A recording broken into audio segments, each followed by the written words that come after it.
The following is a presentation of Flow Sports.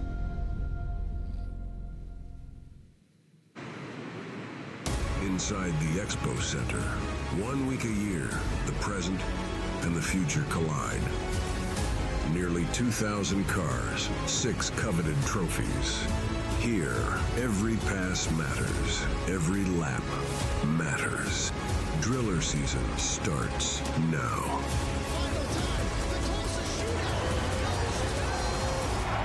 This is the Hyper Racing Tulsa Shootout, powered by NOS Energy Drink. We are powered by NOS this morning as we welcome you live to the Expo Raceway, the racetrack that exists one time a year, and it exists during driller season. On the heels of the best Tulsa Shootout ever, welcome to the biggest Tulsa Shootout ever here on FloRacing. I'm Caleb Hart, joined by Chris Willner here in the booth. And Chris, welcome to Shootout 2026. Last year, an incredible week of racing. This year, let's just supersize it. Over 2,000 entries, over 1,100 individual cars, and it starts right now. It certainly does, Caleb. I think the action we saw last year, the dramatic finish in the 55-lapper, just drew that many more competitors out here to Tulsa, Oklahoma. There's nothing else going on as far as the racing world is concerned here in the States, so this is the place to be, and this is the place that you folks want to be all week long, joining us on Flow for what is going to be an action-packed 41st running of the Hyper Racing Tulsa Shootout, powered by NOS Energy Drink. So we've got, like Caleb mentioned, well over 1,100 cars. They're all divided into different classes here today throughout the week, including the total grand amount of 2,010 that have signed in. Today we're going to start with stock non-wing, one of the 4 classes in the outlaw and stock divisions for the big micros here at the Tulsa Shootout. That's where we're going to lead off today with 48 races with about 10 cars almost in each. So a lot of drivers signing in. I think well over 450 in this division alone. Junior sprints are younger divisions with some kids as little as 5 years old getting their start in racing. Will come up in the kind of middle part of the day. And then the other stock division, the A class, basically stock non-wing, but with the wings on top, will wrap up heat racing action here today. But Caleb, I'm excited. This racetrack has been primed. 177 groups of practice yesterday alone, from 9 a.m. to 6:15 p.m. gets us set for racing today. 14 flips. We'll tell you all about that a little bit later as the flip counter will be back.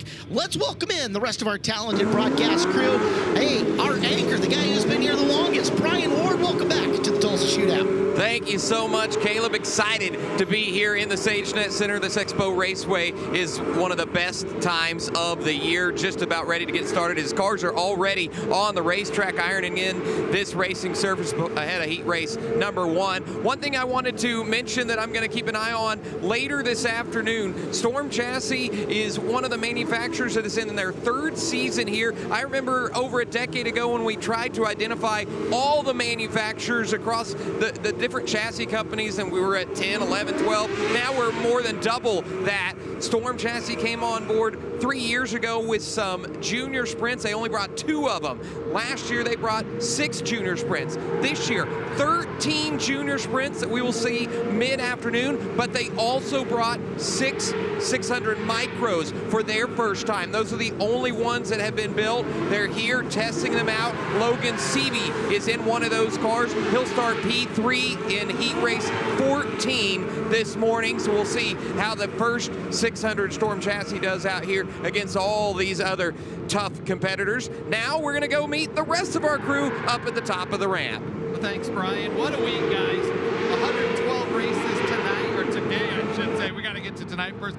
More than 440 races, 2,000 entries. The explosion of this event has just been absolutely insane. You look right behind us in the pit area, cars as far as the eye can see, Earl. Yeah, no doubt about it. We always mention it every year, how great this event, and it's getting bigger and bigger and bigger. Folks, when you take a look behind us, I mean, we are absolutely busting at the seams here at the Tulsa Expo Raceway with the car count, and I can't wait, Chris Moore, to get this day underway. Yeah, man, 2 of the 3 best weeks of the year starting right here today. As we mentioned, over 100 races today, 48 stock non-wing heat races are going to kick it off. And yeah, if we remember last year, I remember when it ended, Caleb Hart said best Tulsa Shootout of all time. That was last year. We got more race cars here, more talent here this year. Caleb, are we going to top it again? We got 5 days to find out, man. I'll tell you what, my rage-baiting, cheese-hating friend, I am ready to roll, and I'm thinking we are primed for another good one. With so much talent in the building, Chris, it's going to be hard not to have a great shootout again. Yeah, absolutely. This event draws drivers from every discipline in the sport of motorsports. It doesn't matter, dirt racing, pavement racing, you name it. We get NASCAR flavor here every year. Kyle Busch is one of those drivers that has repeatedly now come back for his love of dirt racing, especially here in the micros, and bringing his son along with him, Brexton Busch as well, who's, of course, the Tulsa Shootout champion from last year. You've got Kyle Larson that's going to be making the trek later this morning from Perth, Australia, all the way here to Tulsa to try to run Wing Outlaw as well. Of course, he ran second to Christopher Bell in that feature finale last year in the non-wing. So a lot of stars here, but also some of the up-and-comers that we hear about in the world of micro racing. Of course, we will tell you about them all week long here at the Tulsa Expo Raceway. The Battle of the Bushes will be coming up tomorrow afternoon in Winged Outlaw competition. We got tons of time to talk about that. We got tons of time to talk about everything.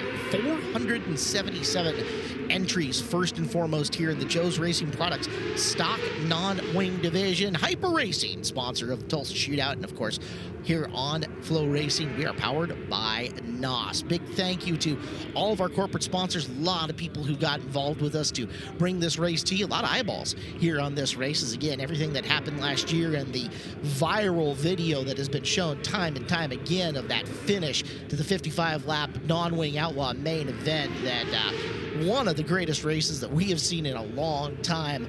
Has just spiked interest in this event overall, to the point where you and I talked about it. Teams telling us from on a local level, yeah, I saw the shootout last year. I gotta go, and they're here, stem to stern, in every nook and cranny of the building. They are ready to go. It looks like first couple of heat races are going to come out and hot lap the surface to get it in, so we should see Heat 2 rolling down the ramp. Then they'll tuck into the infield or go back up the ramp, get ready, whatever it's going to be. But we will get a little bit of extended hot lapping here in the morning. And yesterday they had said surface is going to be juiced up early. Chili Bowl Gravel in the 3 weeks a year that he comes on to Twitter and, yeah, and posts. Came on and said, yeah, it's going to have a lot of moisture in it, a lot of sticky, and that held out with one exception. The top of turn number 3 was being talked about by a lot of drivers. They said it was really hard to get in up there, didn't have a lot of stickum, and as such, our flip count climbed fairly early on in the day yesterday, and it was mostly in the morning session as guys were trying to figure out how to roll around this Expo Raceway. Yeah, this racetrack changes so much throughout the course of the day, and you just really have to make sure that yourself as a driver, but also that your race car is set up for the appropriate conditions. And we saw several drivers yesterday just kind of overstep it a little bit, try to fight for that little extra tenth, maybe try to see how hard they can hustle their car around the racetrack, and it bit them. So 14 gravity checks, as you like to call them, Caleb Hart, yesterday, so that'll officially start our flip count. But again, we're going to see a lot more, I'm sure, over the course of the week. But yeah, this racetrack so primed in condition, and Brad Chandler and his staff, Steve Hahn, they do such an incredible job. It blows my mind the behind-the-scenes work that goes on for this racetrack. You think when the last race is done of the day, that's it until tomorrow, and then we just put some water on it. No. They're here well past 3, 4 in the morning just to turn around for a 9 a.m. show to start the next day. It is is nonstop for this crew, to the point where they almost divide it up in shifts, where Steve will take a nap in the middle of the day, Gravel will get one late at night, etc. But, you know, they're putting 20-hour days in between the group of people that are out here grooming and maintaining this racetrack.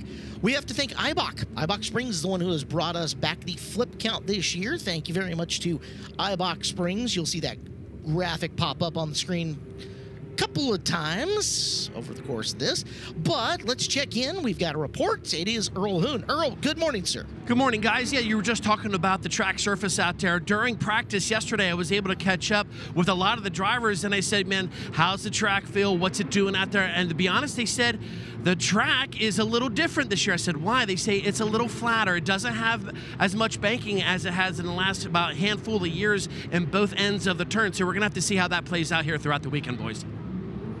Yeah, but basically what they do, this material is stored here in Tulsa each and every year. It's used just in this building. It's kind of kept off site, and then I believe it was 190, close to 190 truckloads of the clay were brought in about 3 weeks ago as the track began to take shape. There was an event in here right at the end of December that completed, and then it's basically a 3-week process to get the material in, the cabling, the lower wall set.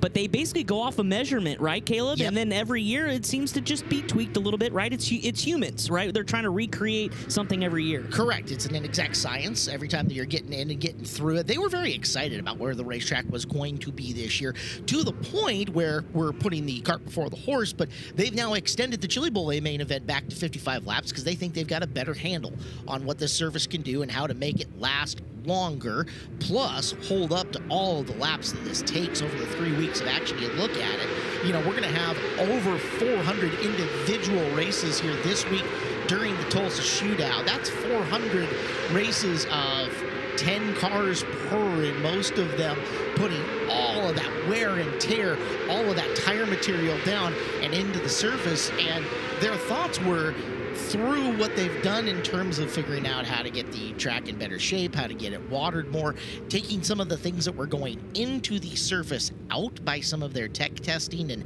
some of the tire work that they've ended up doing, and taking some chemicals out of the compound, they figured out how to make the surface last longer and hold up better for the long run of both this event and the Chili Bowl Nationals. Absolutely. And talking to Chili Bowl Gravel, Brad Chandler, he's got a giant, basically, notebook from the last 15 almost 20 years, and every year it gets updated, but he's able to look back and kind of see what they've done, what's worked, what hasn't worked. So every year things just continue to get better and better, as Hank Soares had a little bit of a spin there during this hot lap session. But yeah, ready to go. It looks beautiful out here. The sun's shining through the windows here in Tulsa, Oklahoma, as we sit just past the 9 o'clock hour and ready to go racing. So getting this last couple of hot lap groups in, and Caleb, as we kind of complete this preliminary little warm-up session, we go into heat races, and that's where really the jitters start to begin, because this sets up the rest of your week. It all comes down to these passing points. Yeah, you have one opportunity to score points there to sort out the entire rest of your week, and that's coming up here in your heat race. Positions were drawn at random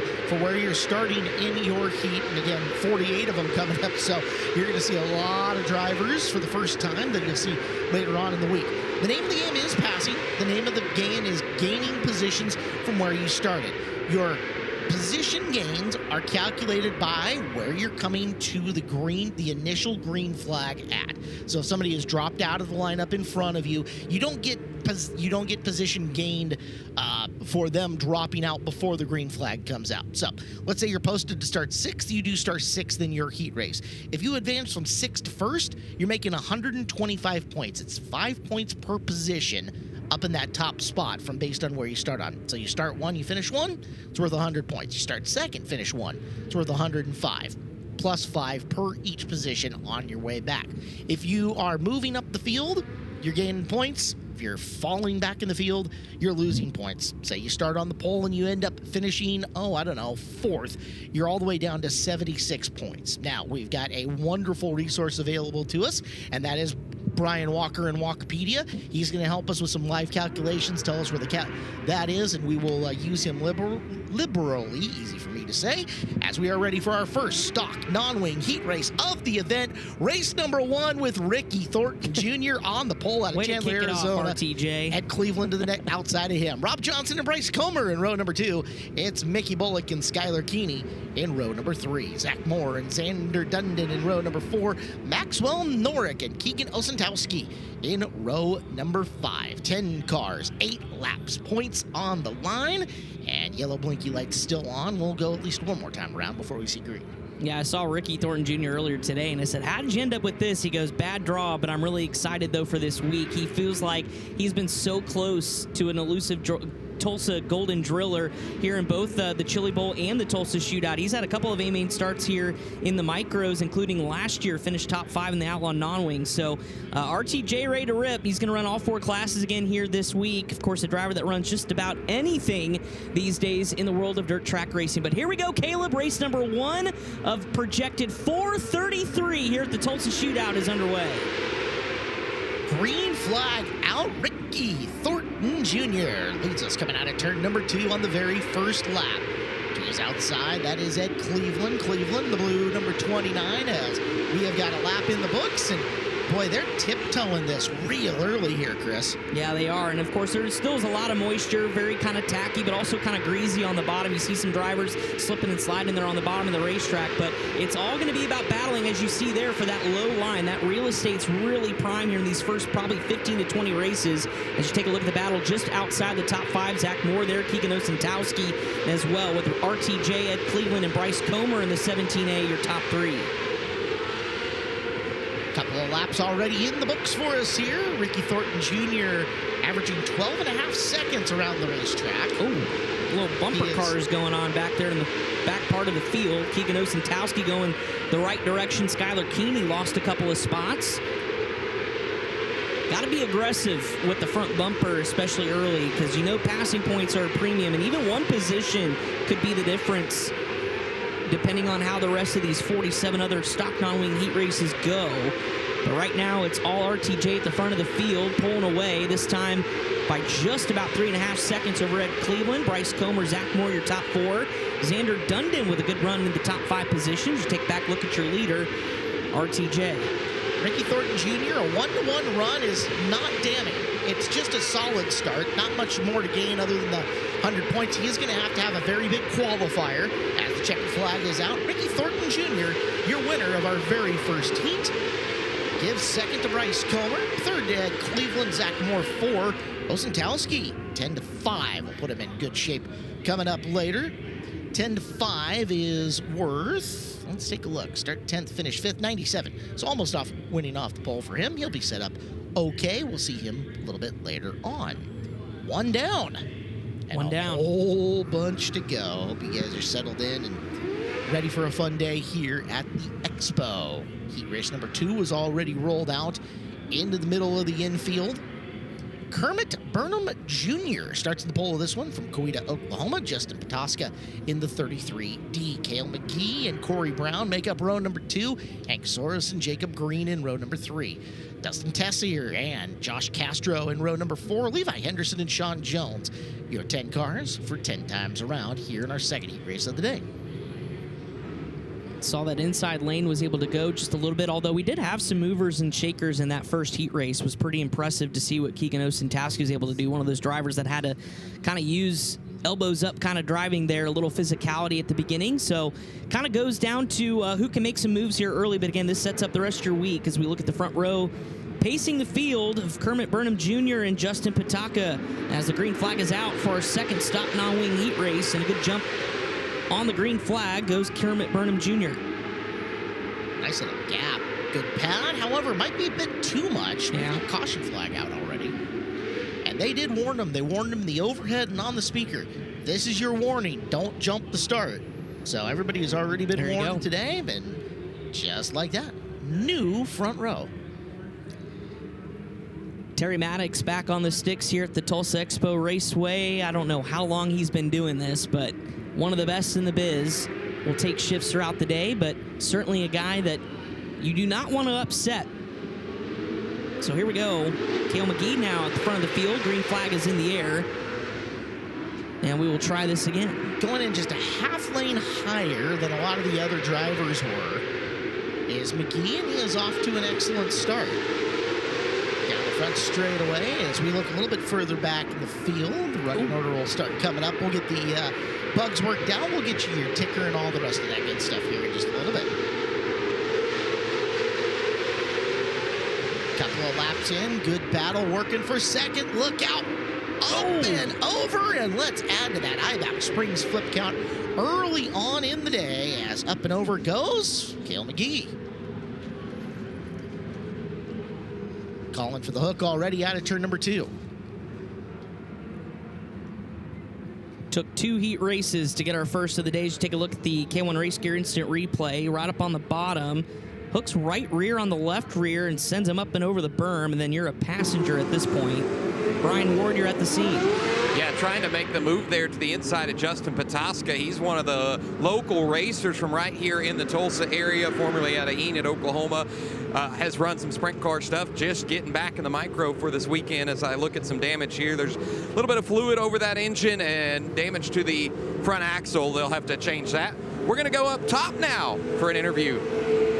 Yeah, thank you, Brian Ward. RTJ, Ricky Thornton Jr. here with me, our first heat race winner of the week, buddy. You won that thing by over 5 seconds, but I want to know, with all the big events that you go to and that you race in throughout the season, starting on the pole, do you get nervous at all here this week? I would say a little nervous just because I don't have a whole lot of time in it. I mean, the big thing, you don't want to go down in turn 1 to have a pirouette moment or something like that. So I feel like I did a good job.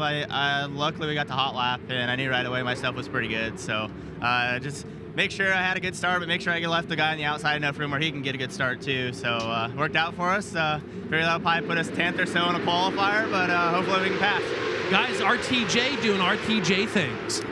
Certainly did. Made it look easy there in heat race number 1. Got 100 points as we're back underway here in heat race number 2. That's actually Hank Soares had a really good initial drop of the green. Will pull away in the lead. As you take a look at the field, trying to slice and dice their way through turns 1 and 2. 3 wide action there for just a minute. As it looked like Sean Jones got caught up on the outside. One of the D1 chassis factory 14 entries. You see the clay right up on the front nose of that 14 machine. Levi Henderson shows you how much moisture is still in the racetrack here early on in this Tulsa Shootout. With side-by-side action for the 3rd spot. Yeah, Corey Brown sticking his nose in there for a second, trying to work his way up. Big ol' moves coming through the corner, wow. And we have got car around. As a result of it, caution flag will come out. That's the aforementioned Justin Patoska. And Justin has it sitting on the inside lane, kind of the apron of turn number 4. Result of somebody else's aggression puts Patoska up on the inside of the corner, and we'll take a look at it here on the K1 Race Gear Replay. Watch him hauling the mail into the turn. That may have been Josh Castro. I'll have to get the glasses on it. Castro originally started in the 8th position, sitting 2nd right now in that 23J machine out of Peoria, Arizona. He was having problems getting the car fired during our hot lap session that we had right before getting started.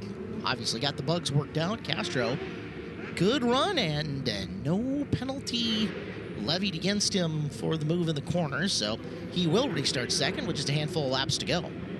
And a reminder as we go back to green, Brian Walker tuning in from Perth, Australia, that the passing points are determined from the initial drop of the green, so not where you were originally lined up, and not after the initial penalty. Not your posted starting position, but from original green flag drop. You can't take a lap, go to the back, roll your way back forward, and get credit for all those positions. Good race up front here as Josh Castro starting to close in to Hank Soares for the battle in the race lead. As the laps begin to wind down, checkered flag actually is out now from Terry Maddox, so working on some of the timing and scoring issues, but Hank Soares picks up the win. Hank getting the job done from inside of row number 3. 120 early here for Soares. That's going to be an excellent score. We will see him in qualifiers. If you score well through your heat races, you end up in a qualifier. If you do not, you end up in a sub-main, a F and E, yes, F main events, E, D, and C main events will all be filled out by drivers that do not make their way into a qualifier. Here is race number 3. Cam Sorrells and Eli Holden make up the front row of this one. Gunnar Swindell and Thad Bennett in row number 2. Ethan Bolton and Tyler Ruth in row 3. Jack Kasich and Kason Matthews in row number 4. Cale Cannon and Camden Cronin in row number 5. Seeing a lot of Eli Holden in junior sprint world here at the shootout. Moving up to the big boy classes now. Stock non-wing for the outside of row number 1 for Eli. Let's see how he does. Cale Cannon coming from the back will be fun to watch as well. As one had an issue getting up to speed, but we stayed green as immediately we go side by side for the top spot. What a power move for Eli Holden, although crossover goes Cam Sorrell. So good battle up front here early. Quick lead change, quick change back. Sorrells and Holden 1 and 2 out in front of the field. Swindell has worked his way to third. Coming off the corner, down the front straightaway shot. We'll watch how Eli goes to attack Sorrells, who pushes wide off the second corner. And through 3, Sorrells already coming up on the back of the field. We did have an issue for somebody at the back of the field, pulls out of the way. You should take a look, double box here, a little battle back farther in the field. Thad Bennett, Cale Cannon. Again, Cannon started 10th on the field, or 9th, excuse me, up to 7th, looking for 6th. Shoot around the outside. Caution will wait. I don't think they could get that 28 machine out of the way. That's Kason Matthews out of Farmington, New Mexico. Came to a slow roll by the broadcast booth a lap prior. Checking up top, Blake Anderson. Good morning, sir. Good morning, Caleb Hart. Hank Soar is the man of the morning so far. 3-1 ended up being it. Is that a little bit of a stress reliever, knowing that you got the win out of the way, good passing points, especially on the way this track is so early in the morning? Yeah, I went into that heat race. I was nervous how greasy it was going to be, but I got a little lucky on the start there with the leader jumping the start, and I got to the point and just pushed it as hard as I could to get away from him, and yeah. So 5-1 then, because it's the way they take the original green. So you're set, Hank, guys. Hank Soares, good run for him to start the day. Absolutely. Could have been 5-1 if it wasn't for that initial penalty, but either way, works for me. He'll take it for sure. Back under the green flag we go. Sorrells leading Eli Holden. Gunnar Swindell and Tyler Ruth there, the top 4. Eli sticking the nose in again out the second corner, looking for room, nothing doing. Sorrells doing a good job of holding them off. Some defensive driving early, but whatever you got to do here to take a heat race win at the shootout. Gunnar Swindell on your right of your screen. Now you look a little bit farther back to the Thad Bennett 5X, that yellow and blue car, trying to play a little defense over Camden Croning. Cale Cannon in that picture as well. But this battle for lead not going away here on the white flag lap. One more time for Sorrells trying to hold on. Holden tried to muscle his way in, but Cam's going to get the win here in heat race number 3. So 1-1 for Cam Sorrells, 2-2 for Eli Holden. Gunnar Swindell third, 3-3. Thad Bennett went backwards, so Tyler Ruth, a 6-4 run. Not a bunch of big scores in that particular one. Future Flaggers of America down here on the front row. You see that already? Yes. They were here right before, right after the building opened. Pretty impressive. Heat race number 4 coming out on the racetrack here in stock non-wing. Taylor Henyon out of Southenbury, Connecticut on the pole. Shane Weeks, Wagner, Oklahoma native in the 83X on the outside of the front row. Preston Norbury and Jacob Johnson in row number 2. Bladen Graham out of California in the 66G will start in the inside of row number 3. Owen Larson, dad picked up the Highland International win just a couple of hours ago. He'll start on the outside of row number 3. Cheyenne Potter will start inside of row number 4 with Chance Hole to the outside. And your final row, Matt Thompson and Levi Hink. So one of the first TKH Motorsports cars out on the racetrack here this morning. You mentioned the stars of this event. Well, they're kids also showing out. Owen Larson in stock non-wing, adult division racing for him. Bladen Graham to his inside pretty good as well. Look out, tires up in the air. Everybody settles down. 3 wide through turn number 2 for a minute, and they all come through looking gravy. That's Graham, who's worked his way to second. Shane Weeks had all sorts of problems getting up to speed, has dropped like a rock as everybody tries to settle it out here early. Preston Norbury will take over the top spot. Bladen Graham and Owen Larson, your top 3. As a little bit farther back, taking a look at Jacob Johnson moved up to 4th, got around Taylor Henyon. So Norbury with your lead. Graham and Larson 2nd and 3rd. Norbury out of Arizona, one of the Coyote race car group. They brought a bunch of cars here, all very similarly schemed. You'll know who they are. It says CRC down the side of them. Saw Owen in that picture there running third. 5 wins this year for young Owen Larson. A couple at Millbridge. Got a junior sprint win at Macon, but making the big jump up to the bigger classes here at the Tulsa Shootout. Hall in the 171 you just saw in screen running 5th, trying to run down Johnston in the 17J. Meanwhile, Hank, not the run that he was hoping for, pushes wide underneath. Thump. Bye-bye goes Henton as he'll drive on through, or sorry, Thompson as he drives through. Yeah, it was a battle for 6, but the white flag already out for your race leader, Preston Norbury. Just a couple of corners to negotiate. Smooth sailing for the driver of car number 77M as he'll take heat race number 4. And a good points day, a 3-1 again. This time it's Norbury who gets it done. Saw the fist pump. 110 for him.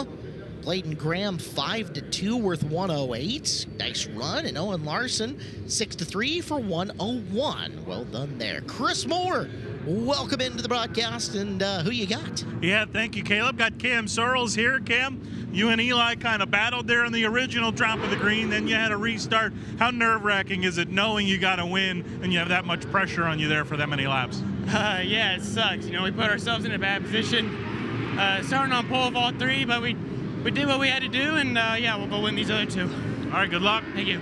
There you go, guys. Cam Sorrells gets the win there in heat race number 3. We have got race number 5. Joey Amantia and Dwayne Bartlett make up the front row of this one. Garen Howard and Clarkson Hagen in row number 2.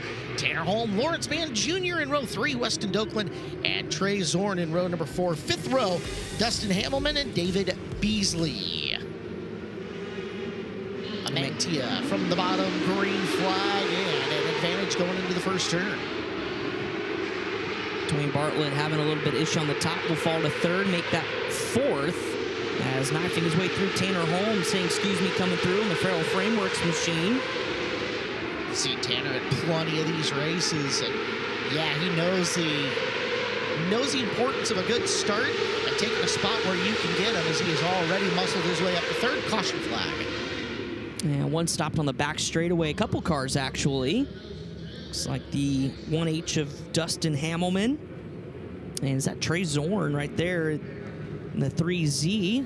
So while we have a break, well, we'll try to get fired off there. We do have a break, at least for a second. Earl, what's up? Thank you, Caleb. Yeah, I got Preston Norbury here. And Preston, when I was looking at you on the monitor, that car looked like it was real straight, buddy. Did it feel good? Yeah, this is the best we've ever been rolling out of the trailer. I mean, these guys have been working their butts off all week already, and I couldn't do without them. Chris and Chuck and my dad and grandparents and mom watching at home. I know she wanted to be here, so we're just super happy with the results right now and hope to keep it rolling. Preston Norbury, guys, starting the week off strong. It's the way you want to do it. That's for sure, and I know a lot of drivers then quickly have to change their attention to what's next. A good handful of the entries doing at least 2 classes, if not all 4. Some of the kids trying to do 5. I think we've got guys who are running restrictor all the way through winged outlaw, so. I saw Brexton Bush is doing it, I think, everything but outlaw non-wing and junior sprint. Busy.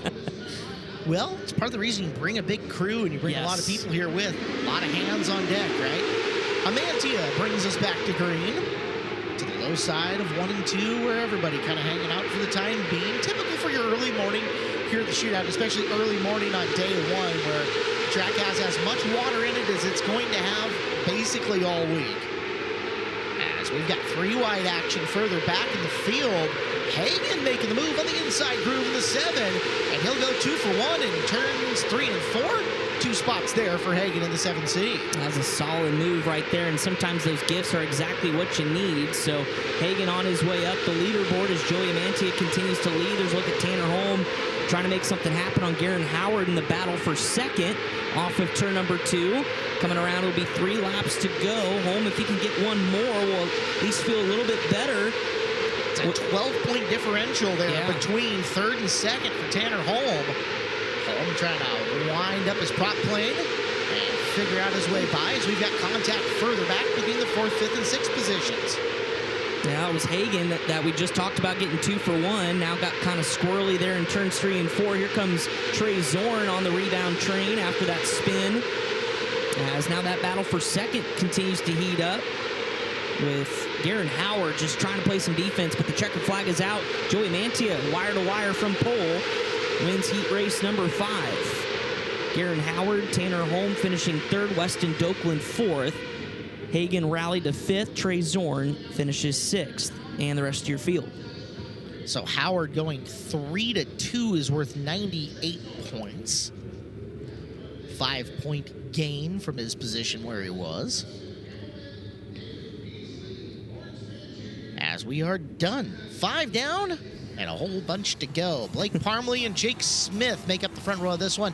Trevor McIntyre, Shelby Hinton in a pretty good row number 2. Charlie Leffler, hey, there's a name.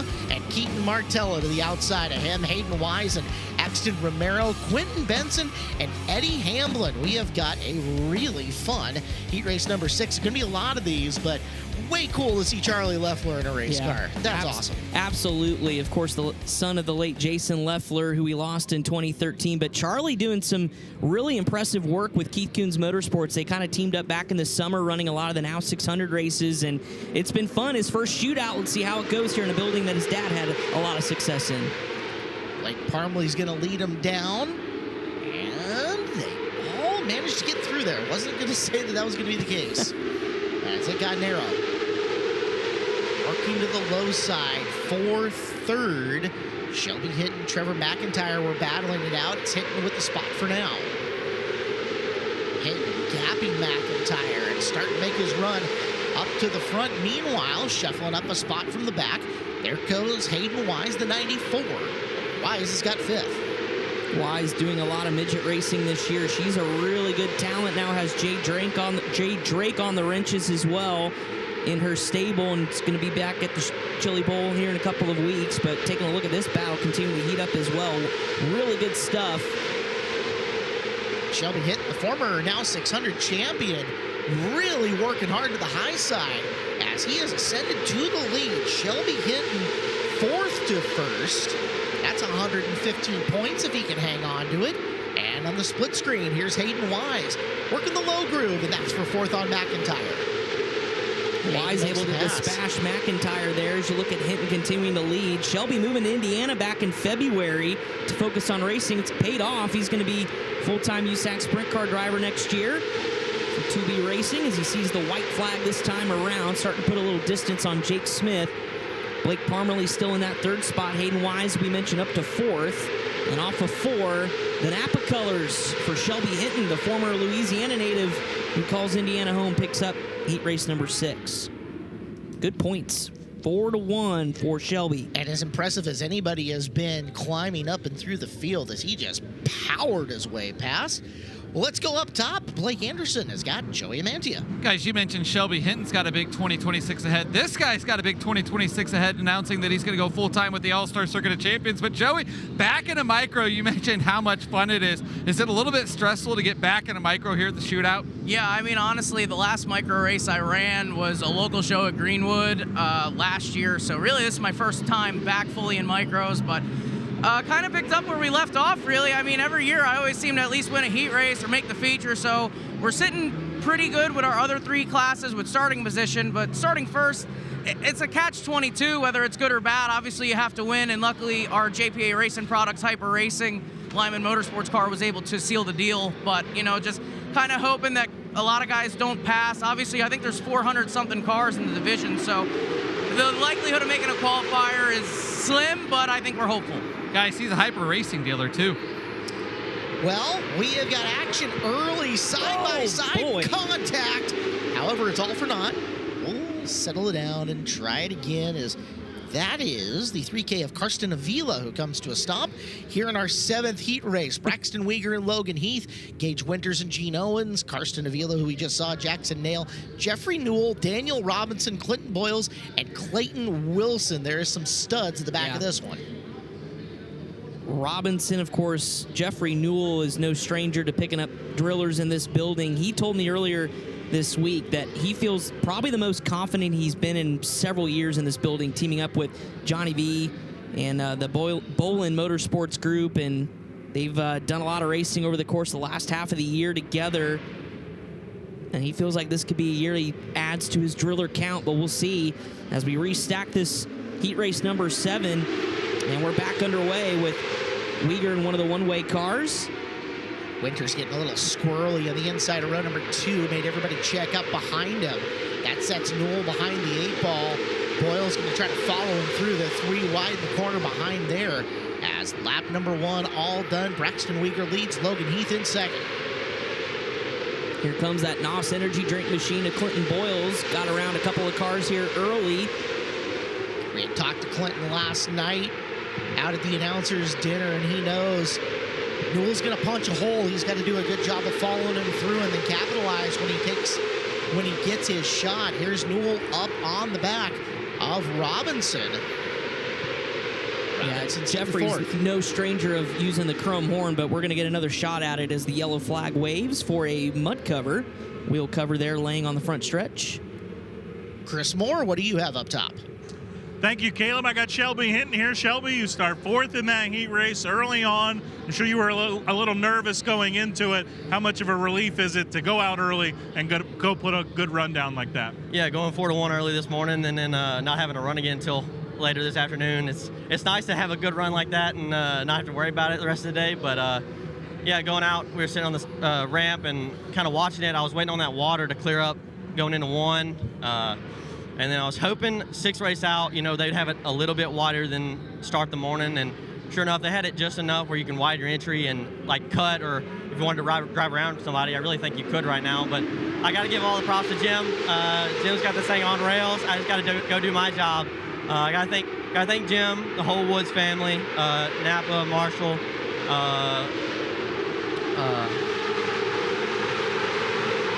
I can't think of all of his sponsors right now. I'll get those down, but I got to thank Doug Wright Racing and everybody that helps Jim make this possible. This car is going to kill right now, and I just hope we can finish it. All right, guys. Well, we're back underway already, coming to 3 to go, or at 3 to go with the caution coming out. And it's Jeffrey Newell who was duking it out with Clinton Boyles just moments ago. Well, they were both putting the moves on Daniel Robinson, and Robinson was doing his veteran thing. He was making the car just real wide. Contact between the two. Right rear to left front. Tough break for Jeffrey. He's so pumped to be here.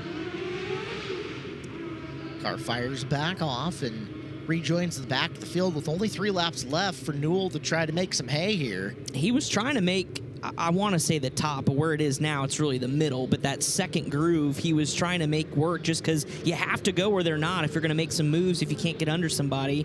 Unfortunately, Daniel Robinson was trying to search around as well, and Clinton tried to take advantage of it. So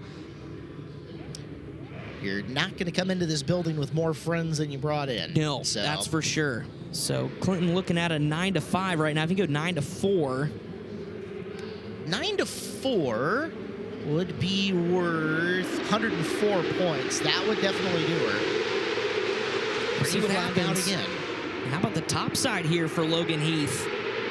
Try something, see if it sticks. Logan Heath up and around, and that's going to open up another spot as the big push wide for Uyghur costs him second. Nail underneath him. Robinson and Boyles looking to capitalize as well. Jackson Nail looking really impressive in that car right here with the white flag out, although on the rebound train, Braxton Uyghur trying to get that spot back. But here comes Clinton. Oh, we're going to get the caution before we get the checkered flag. And we got one high-sided there, the 14F machine of Gene Owens. A-Team Fire? Almost looks like it's magic marker down the side of the car. I don't know if I want fire written on the side of my race car. That's a bad juju. And a spin that we're probably going to see 17 more times over the course of these heat races. At least, yeah. Well, the bottom's tricky. It always is a little bit tricky, and especially early on in the day where you have moisture in the racetrack coming through that low groove. Very easy to overcorrect it and make that very simple spin out. I'd be curious. I know Clinton will join us when he debriefs and gets down here, kind of what he thought of the racetrack, because he raced number 7, and I mean, there's a little bit still of a sheen. I mean, I know the sun's kind of adding to that dynamic a little bit, but it looks a little different still for Heat Race 7. This racetrack almost looks like it would maybe Heat Race 10 or 11's. We also just saw that there's an upper groove. Heath just drove up and around. He got a little help in 3 and 4, but we'll see if anybody adds to that challenge up top. And Clinton Boyles will at least drive it in a little bit wider, trying to get around Daniel Robinson, but it's going to be a quick dash here as the white flag is out. One more time around. Outside groove is open. And Weger just went to school after getting passed on the top. He goes to the top to drive back around Nail. Beautiful move by him. Robinson and Boyles for 4th. Robinson trying to get down in, and that's exactly how they'll end up finishing. It is Heath with the victory. 2-1 for him. Weger 2nd, Nail 3rd, Robinson 4, Dolly Parton run for Clinton Boyles going 9-5, and Newell recovered back to 6th.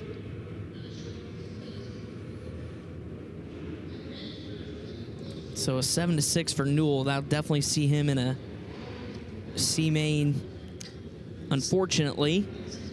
70 points overall for Jeffrey. Not what he was hoping for. As here is Heat Race number 8. Ray Brewer and Zachary Taylor make up the front row. Justin Robinson and Bailey Carter in row number 2. Scotty Mylan and Jaden Friesen in row 3. Cameron Key, cousin Cameron, on the racetrack. Derek Black next to him.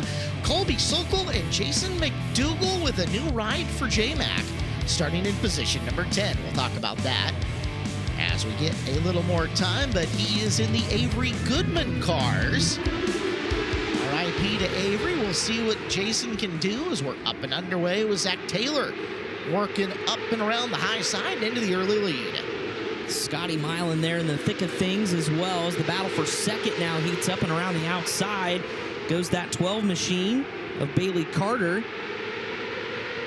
So Carter able to pick up a position. Justin Robinson sitting 4th. Jaden Friesen, a now 600 champion, in the 5th spot, as there's a little contact there on the bottom, and look out through the middle. Cameron Key made that move from the top to the middle, and he got through clean, and there's another spot for Cameron, who is picking him up. He's up to 5th. However, he's going to get a little right rear action coming into the corner. And Robinson is a guy that is not afraid to be physical with his race car. We've seen that in years past. Absolutely not. So Cameron Key trying to hustle here. Colby Sokol to the inside. Sokol, both of those drivers starting on the last row, trying to march their way forward. As you take a look, battle up front with Friesen and Carter. And Friesen's going to try to continue that momentum forward. He's going to slide across the nose of Carter. And Jaden Friesen now up to 2nd. He's got Key right in behind him working through. Cameron with the big move through. And Cameron makes the pass as Robinson in the 19 kind of strung around the outside.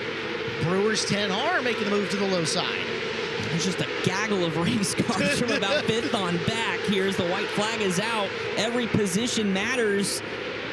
Oh, one up and over the berm. 3 wide. We got 2 stuck. Sokol's around. Checkered flag, though, will wave. Zach Taylor will win it. Jaden Friesen 2nd. Bailey Carter finishing 3rd. Cousin Cameron in 4th. J-Mac, Jason McDougall, finishes in 5th after the run from the back of the field, or the mid-pack of the field, I should say. 10-5. Yeah, 10-5, yeah. 7 points. Friesen 6-2. Ends up with 113. Good score for Jaden. As here's a look at the K1 Race Gear replay and how everything happened back in the rear of the pack, and just one bad after the other for Sokol. Up top, it's a Joe's Racing Products interview with Earl Hoon. Thank you, Caleb Hart. Yeah, Logan Heath here with me, buddy. Walk me through that green-white checkered finish, because once you put that right rear right up on that lip, you were gone. Yeah, I just had to do it. He fucked up on the start there, so I had to go on the outside. My bad there. I'd like to thank Mike Wixon with Certified Inspection Services, Snyder Outfitters, Broadhead Buildings and Fence. Tim Engler, he's helped me out a lot. Got a new injection on this year, been working for him, and it's really running good. Never ran this good in this building, so I'd really like to thank Tim, and yeah, I think that's about it. Logan Heath, guys, winner of Stock Wing race number 7. Parents across the country cringing at 7:45 in the morning at West Coast time as we're green. Brandon Denton, Nathan Montgomery on the pole on the front row of this one. Riley Dawson, Heath Witten. Your first 2 rows as things start to settle out. We'll get the rest of the field. Oh, contact upside down in turns 3. And standing on the nose, Kerplunk. Cartwheel style there for the 45 of Brandon Denton. Beautiful car out of Jacksonville, Florida. That was your pole sitter. of this one. Flat left rear tire. Can't imagine some of the other damage. And as you can see, the official Eibach flip count now up to 16. If those of you are just maybe waking up on the West Coast and tuning in, no, not 16 flips today. We did count practice yesterday. 14 in practice yesterday, and about 11 of them before 2 o'clock. So most of them were in the morning session. Brian is live over in the corner. Hey, Brian, what do you see? Yeah, just looking at some of this damage here. Obviously, the left rear has come unbeaten. A lot of mud packed there under the header in between that bent Nerf bar. The front bumper is gone, but easy cleanup here as they're just going to put the hook on the back of that car and line it back up. Let's go to the top of the ramp. Blake, you've got an interview. Thank you, Brian. First time here for Zach Taylor for non-wing car for you. That's new. How much fun is it out there? Is this track starting to get really good? Yeah, the track's definitely getting a lot better. First time ever in the car, kind of getting my belts a little wet. But yeah, car's definitely doing a lot better. Can't thank my mom and dad enough. Rusty Drink, Chevy Buick, GMC Cadillac, Crescent and Cheese, BG Products, Mellow Fast Wrap, The Works, Clem's Helmets, Lyman Engines, FK Shocks, and just truly everybody else behind me that's helping me out over here. Caleb, mom's behind us. She's almost crying. Dad's pumping his fist. The emotion of the Tulsa Shootout on display down here in at the ramp. It's just a heat race interview, guys. Settle down. We got some time to go. Oh, that's cool. It's still cool, but I mean... There's a lot of work that it takes just to get here, so every little victory in this building is pretty special. That's awesome. All right, cool. All right, I'm in. I'll take it back. Come on, It's Caleb. a heat race interview. Come on. We can only get so excited. We got 480 of these things to do. What was the official 433 is where we're ending this year? Yes. We were at 389 a year ago was the final 55-lapper. Wow. So buckle in, folks. Settle in for a week full of racing. We are excited that you are joining us here on FloRacing for the 41st Hyper Racing Tulsa Shootout powered by NOS Energy Drink. Teams are already here spoiling us, too. Jimmy Leal brought us some breakfast burritos this morning. Yeah, chorizo burrito. Oh, yum. Thank you, Jimmy. Somebody popped their mic on and is live. Who's chiming in? Yeah, Caleb, that's Brian down here in the infield. You mentioned that flip count that we just added to there that we started yesterday in practice. Brant Woods, who's sitting third right now in that 12 car, he is one of the cars that was part of those 14 that went upside down. He had a front axle brake going down the back straightaway, went over in turn number 3. They had to replace the front axle, but it also got the rear axle. They had to take every bolt-on part off of that car and put on new, so it looks like they recovered from that nicely. He's running up front in the 12K in one of those Galusha cars. Hopefully they either had spares already or went and visited the Joe's Racing Products trailer in the very back left corner of the building, because there's lots of replacement parts back there. Lots of them. So Riley Dawson, after the flip for Brandon Denton, will take over the point here as they will get a complete restart. 8 laps here in heat race number 9. Ooh. I wonder if that's going to stick. Terry didn't look too pleased. Oh, yep, there it goes. There it is. Typically, you won't see the green light come on if Terry's not too pleased. Yeah. That time it came on, and then we went to the blinking yellow, and we're going to have a brand new driver on the front of this heat race. Forward moves the 52 of Nathan Montgomery. Montgomery's had an interesting start to this one. The contact with Brandon Denton that caused the flip on the initial green. Now the beneficiary of getting back to the front row looks like Mason Vincent. Your turn at the point. Wow. And that white number 2V originally started in the 5th spot. Green flag out. Hello, gift horse. Let's see if he can make it count. Green light is on, so this will stick. Going way up and around the outside. Brant Woods trying to take yesterday's flip and change that luck around. He's got 4th. He's looking for 3rd and 2nd as they're stacked up right in front of him. That's Heath Walton in front. Oh, contact with Montgomery. Here it comes. Brant Woods as Montgomery gets shuffled back a couple spots. There's that 25 of Anton Hernandez. Was a driller to his name in this building, and a car last year he made the show that was some 12 or 13 years old. Anton can take chicken you-know-what and make chicken salad out of it no matter what it is. Hernandez up to running 5th. First time in the building for Riley Dawson. That is Don Dawson of Jocko Sprint Car Parts.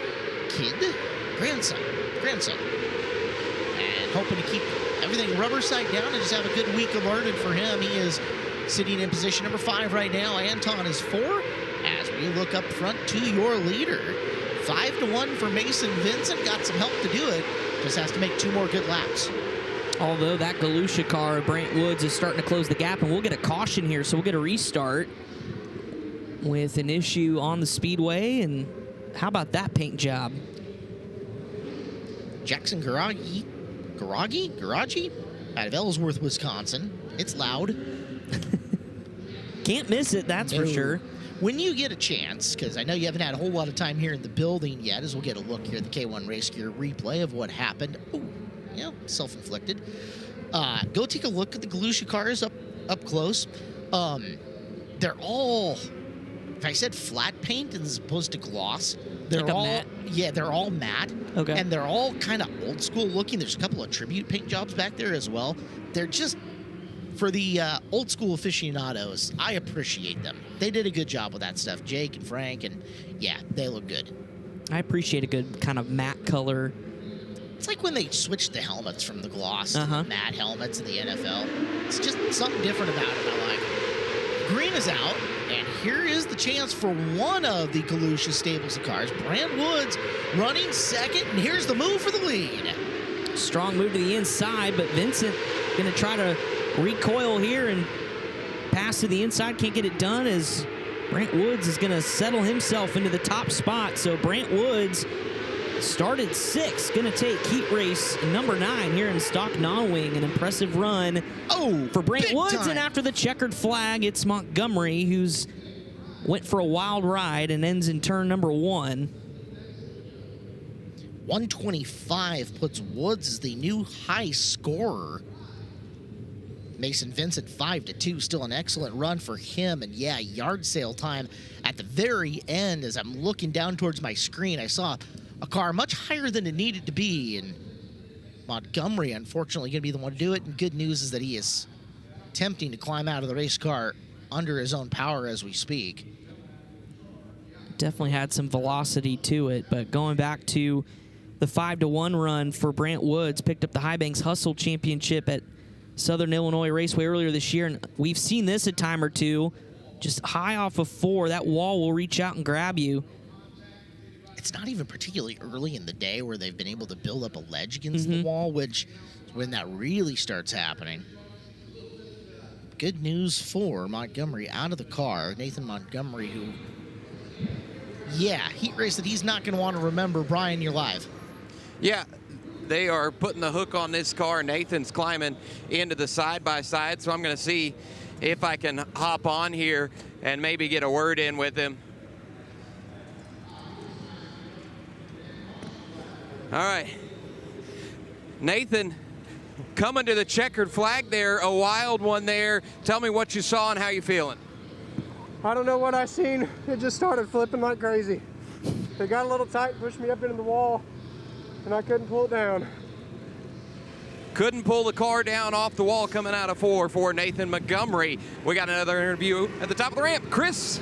Yeah, thank you, Brian. How about a 6-1 for breakfast, Brant Woods? You had to do it the hard way, too. We'll get out of the way so we don't get run over here. I did that last year. Tell me, how does that feel, Ryan? You come out this early, you go 6-1. At what point in that race did you feel like you were going to have a shot to win it? Man, as soon as I got into second, really, I had to work my way through the field the hard way. Kind of got shuffled through, and the third row got moved to the front on the inside, so knew I was going to have to work my way through the hard way. And once I got into second, I started reeling in the leader. I caught that caution there at the end, and knew I had to make my move early. So I just can't thank the guys for getting the car back together after last night.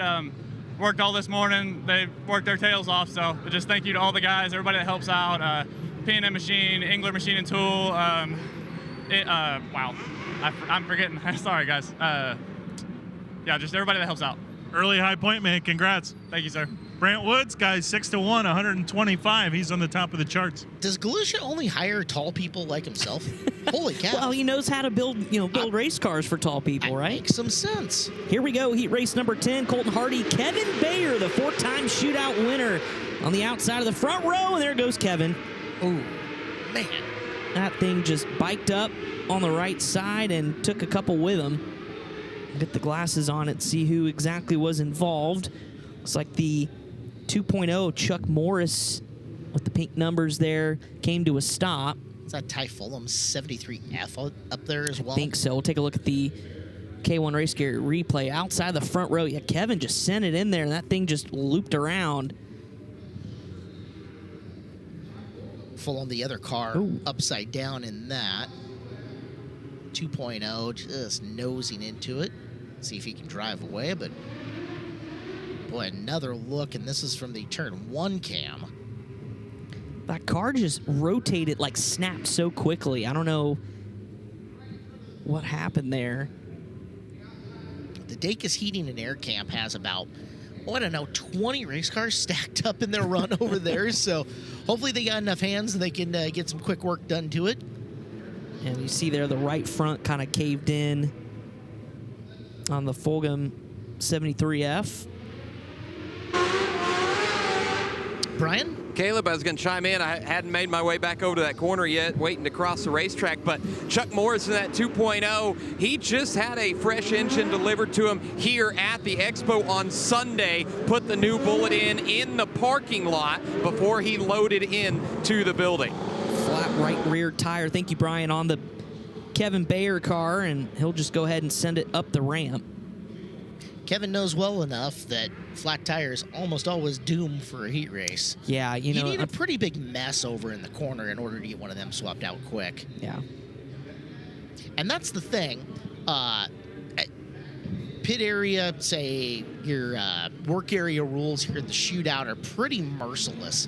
You get in there, if you do not get back out before a lap finishes, you're done. So you don't get to come out and run a lap down and try to unlap yourself or hope there's some carnage you get to go around. If you get stuck in the work area, you're finished. And there is no time because we have so many races to get to. There is a premium on, okay, hook them, push them, shove them off. Let's get this race back up and going. So frequently, even something as simple as a right rear tire change, for sure, you just don't have the time to do it. All right, so here we go. Colton Hardy setting the pace. We'll get a nice jump off of corner number 4. The green lights stay on, so this will stay green, and Colton Hardy is gone. Meanwhile, getting up into that second position, a really strong run by the 71, excuse me. And we've got one that slowed up around the corner and could not make it to the line. That's McElvaney's 11T. So Tatum McElvaney, who was inside row number 2, and that car started slowing in turn 3. You'll get to see it here one more time coming out of the corner, and there she goes, no power. Tried to get out of the way. Unfortunately, Chuck Morris, playing a little bumper tag, was able to keep it rolling. But that move from Carter Jensrud, who originally at the drop of the green flag started in the 7th position, now up to 2nd. Wow. Big score for him. Now just needs to hang on to it. We've had some attrition already as we're going to be -3 cars after the McElvaney car comes off. Originally started 10 down to 7. What's Clinton say? They'll give you more than you can take. That's right.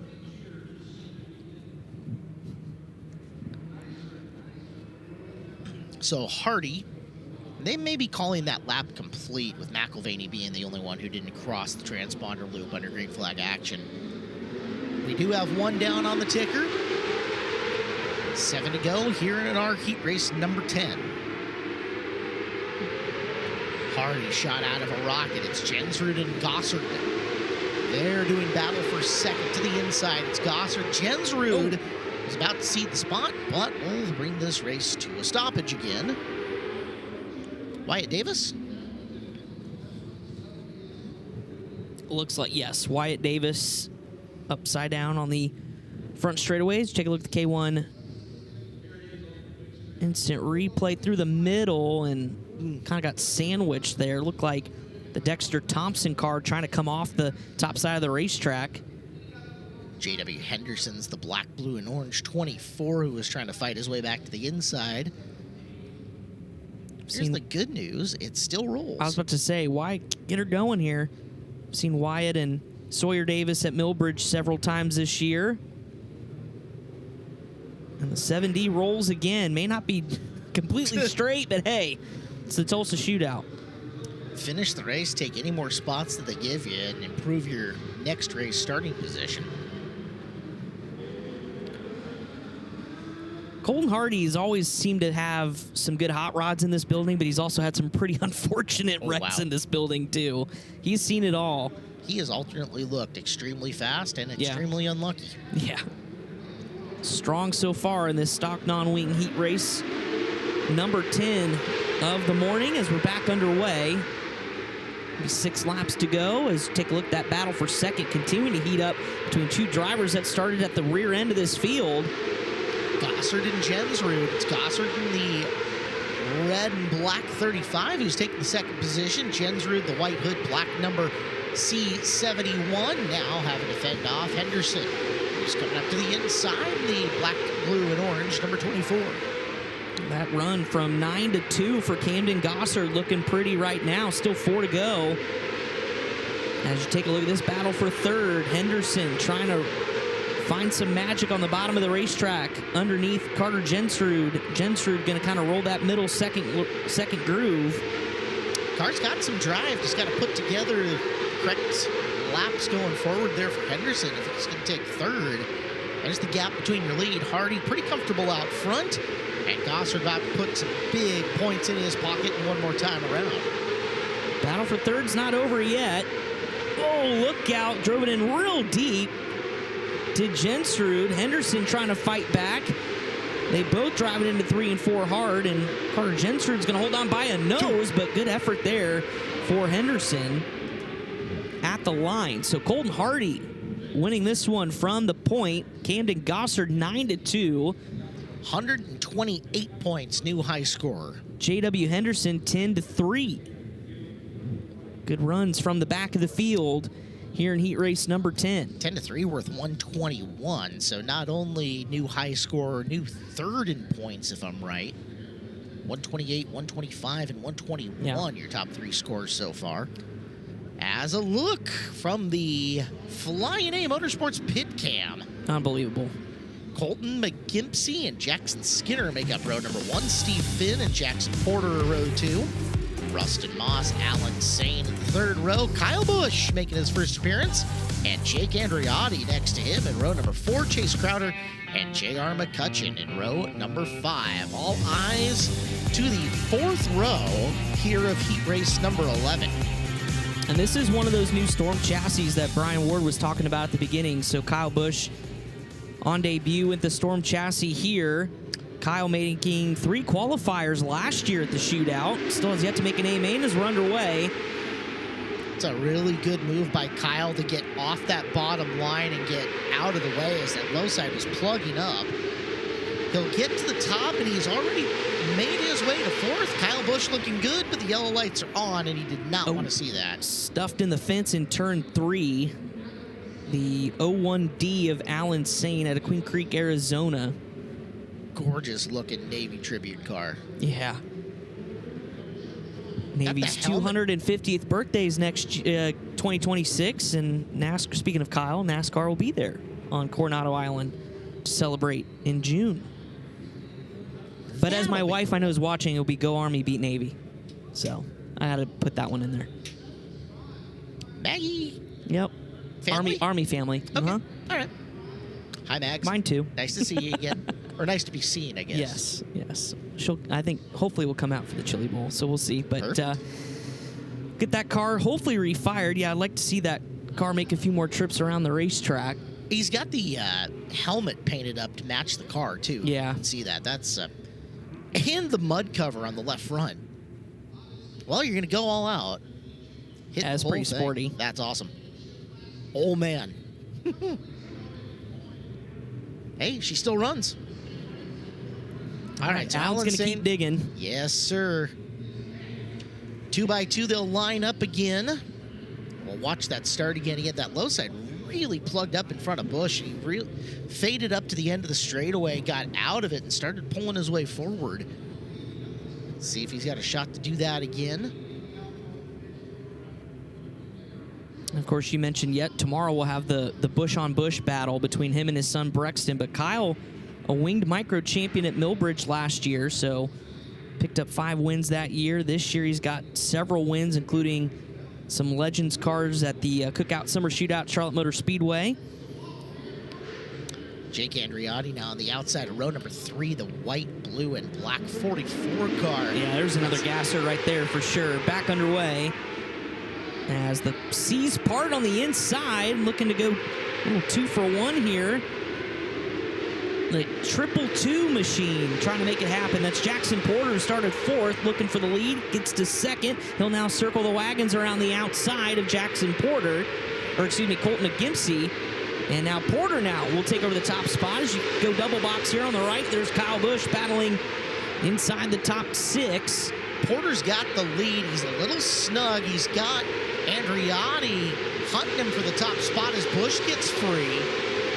There's Jake working low side, bounces in through 1 and 2.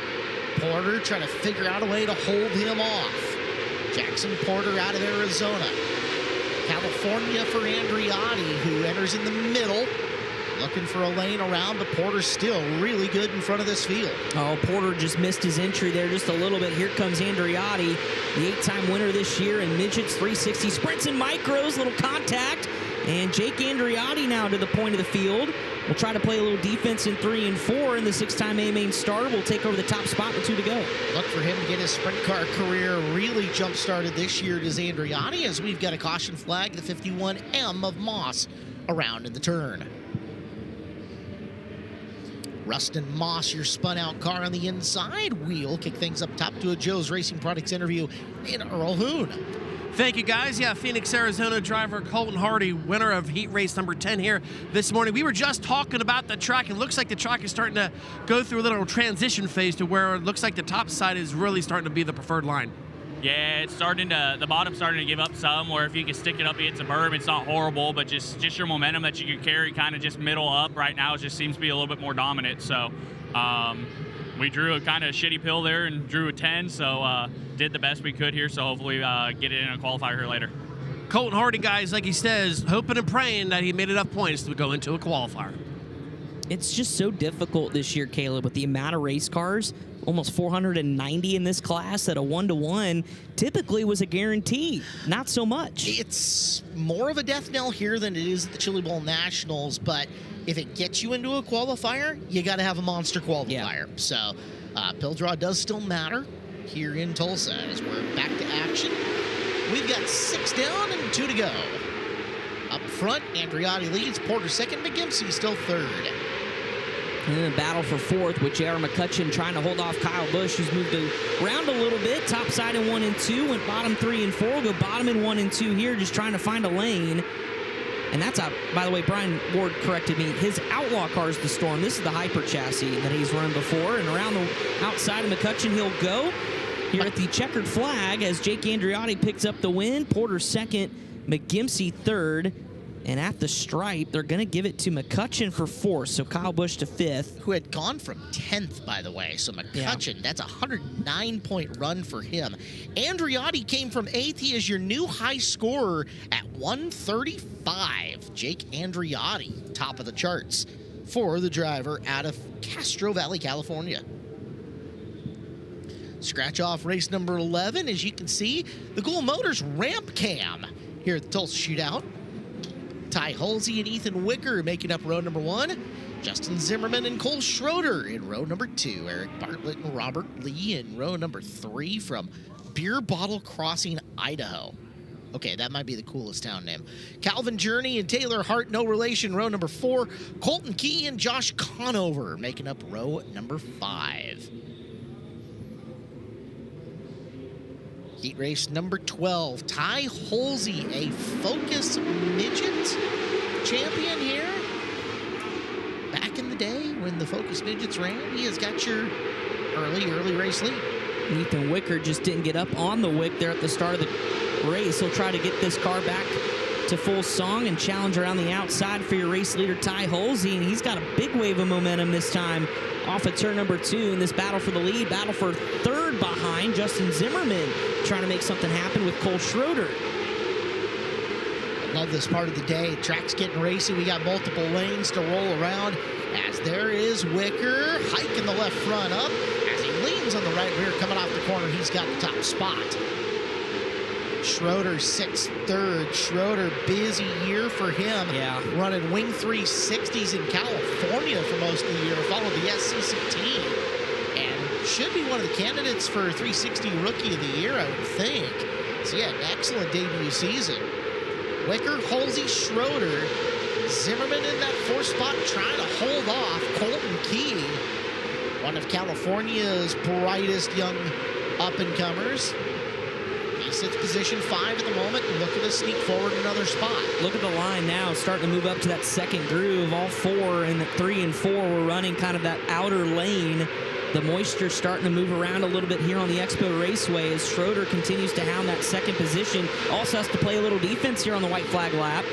As the driver that made his first day main start last year at the Shootout in A class, Schroeder holding on to third. Battle up front, though. Wicker trying to hang on, and he will. So Ethan Wicker started second, finishes first. Ty Halsey second. Cole Schroeder rounding out your top 3 with Colton Key from the rear of the field in fourth. Justin Zimmerman, your top 5 as we go upstairs to Blake Anderson. Jake Andriotti, high point guy, going 8th. The first guys, he got in from Australia last night, 6 o'clock. His hot lap session, that heat race right there. I'd say things rolling pretty good, Jake. Oh, yeah, Mike and the whole team got that Hyper Racing number 44. Feeling pretty good. I'm definitely tired, but yeah, that first yellow definitely worked out in my favor because I needed a little hot lap, so a little luck there. You got to have some luck in this building, so happy to have some pretty early. But yeah, I can't thank the whole Hyper team, and yeah, one more for today. Let's get He's going to get a nap, guys. He's race 84 next. Jake Andriotti, 8th to 1st. How about that run? I wonder how his body feels going from that time zone. Does he know what day it is? Plus Probably doesn't care. Yeah. Dalton Pereira, Landon Adams make it up. Row number 1, it's Chase Randall and Grant Schott. Row number 2, Blaine Mabry and Reese Shelton are row number 3. Sean Wicker and Wyatt Miller sit in row number 4. It's Michael Covey and Sawyer Davis in row number 5. Wyatt Miller coming in with big expectations in the 73. Beautiful looking Bass Pro Shops scheme on that car. He had a heck of a year. Obviously, he's won the Tulsa Shootout, but then he went out and did off-road truck racing, and he won a championship. Cool.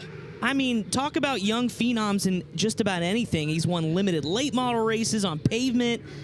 The Thriller from Mooresville is doing some things here in 2025 going into 2026, so we see how he does here at the Shootout, adding hopefully another driller as we're back under the green flag here in heat race number 13. California's Dalton Pereira on the pole, and he can be a human highlight reel unto himself. So keep your eyes as he just got a whole lot of right rear beep coming through, and we have got a new race leader. That is Randall in the 10P. Yeah, Randall knew it was time to go. There's contact there as we had one bouncing through the cushion. May have been Reese Shelton. Have to get the glasses on it here. Just take a look at the field from about 4th on back. Shelton there on the top side in that purple and pink and blue machine. A little outside in, 3 wide with Wyatt Miller's trying to find a way through. 3 wide into 1 and 2 and getting the worst end of it. Is going to be the driver of the 9S, Sawyer Davis. Boy, Davis is not having a great start to the Shootout. It's not exactly a steering wheel toss. It was kind of a, oh yeah, here we go. Gloves? You got to pull the gloves off if you're going to, well. Oh, it was underwhelming. He has the arm restraints on. He couldn't emote the way he was looking to. Well, here's a look at the K1 Race Gear replay. Again, 3 wide. And Davis just didn't know what was going on below him. Got just ping-ponged around. There's the Shootout for you. Chris Moore updating us from up top. Yeah, thank you guys. Got the winner of our last heat race here, Ethan Wicker. Ethan, we were just talking, said the track's getting good, starting to widen out. Were you being patient there? It took you a couple laps to kind of get it rolling there on that outside groove. Yeah, just being a little patient. I didn't want to go in there, bombs away, and just jump the right rear if he slides out. But yeah, the track's getting real racy. It's widening out. There's some moisture up top. I can still get some runs on the bottom, but, you know, I'm just happy to be here. I want to thank all my sponsors and my family for getting me here. All right, good luck. Thank you.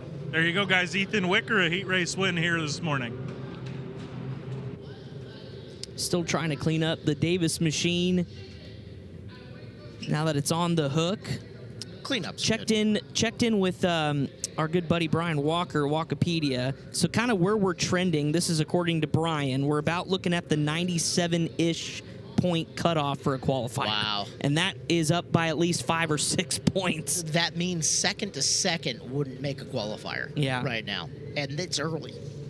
I mean, we're a quarter of the way through heat races for stock non-wing. So we're exactly at the 25% mark. Speaking of which, little 9 to 5 run for Mr. Clinton Boyles. Yeah, Dolly Parton, right? Yeah, how about that? Not enough, though.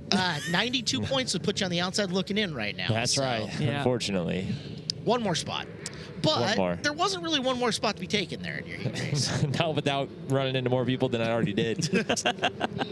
I'll ask you about the Newell thing here in a second, because just looked like a racing deal, but we're back up in green flag here in heat race number 13, and it is the quickest chicken, and Dalton Pereira is racing motivated to try to get back to him.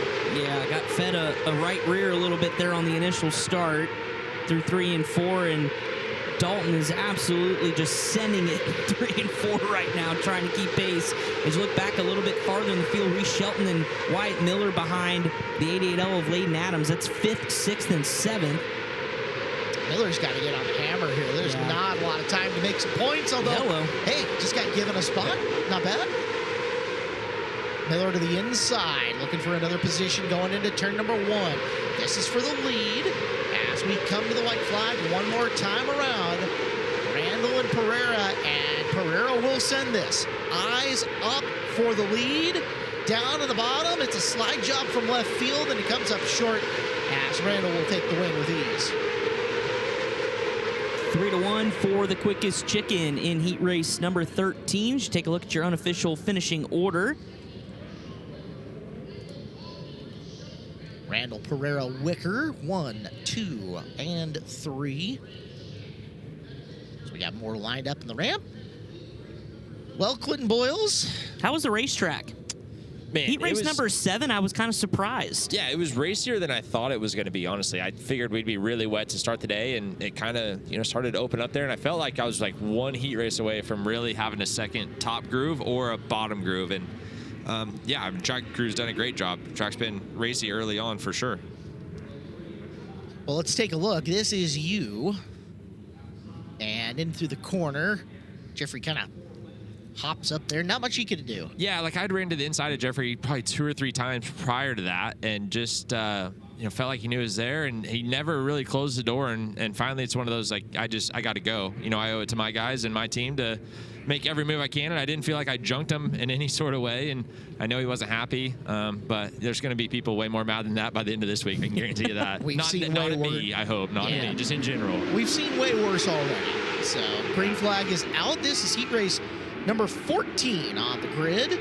Kyle Hooper and Chris Miller from the front row of this one. Logan Seavey started inside of row number 2 in the Storm chassis that we talked about. There he is, the pink and black machine. Got Landon Crawley out here in this one as well. We'll keep our eyes here for Landon and see how he can work his way forward. Cole McDaniel, Reese Moran, Hayden Hansen, the Tulsa Shootout winner last year. She picked it up in the restricted division, making her venture into the open and stock classes. As you take a look at Cole McDaniel around the outside, he's a wing micro champion this year at Millbridge Speedway. Nice line to the inside and picking up a spot. Love tap coming through the corner. Is everybody keeping the rubber side down, at least for now, although, boy, there's going to be some very happy front bumper manufacturers. They're sawing at the wheel, that's for sure. Battle back up front. So, Seavey's caught your race leader, Kyle Hooper. Remember, too, Seavey is not an experienced micro driver. Basically, his extent of running 600s is here at the shootout. Much more of a cage kart and lightning sprint guy coming up before he got his big break. So 2 to go for Logan, who is relatively inexperienced in these cars. As we're down to a lap left, and this one looks like it's Hooper's to lose. Final time down the back straightaway, extends it, and Kyle Hooper right here in Tulsa has a heat race win in our 14th heat. C from 3rd to 2nd. 5-3 for McDaniel. Kilmer, and there's Landon Crawley coming up in 5th.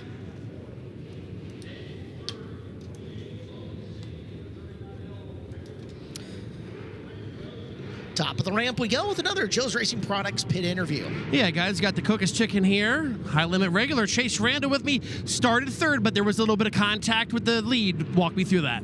Yeah, I was got together a little bit. I wasn't sure. I'll have to go back and watch, but I saw an opening on the first lap, and I needed to take it. I just I've kind of learned lots to not wait any here and just got to go when you got to go. So yeah, I'll take that kind of as it goes, and keep digging. But yeah, I'm really excited with how he did, and thank the Potter team for letting me come out here this weekend. And Jake Mosley working on this thing is getting me tuned in pretty well. So pretty happy with how everything's going so far. So like I said, we'll keep it rolling. Chase Randall capitalizing on some mistakes out there by the other drivers, guys. We also want to update you that emotions are starting to spill over here at the top of the ramp early this morning. Oh boy. Why are you so emotional, Earl? Relax. It's day 1.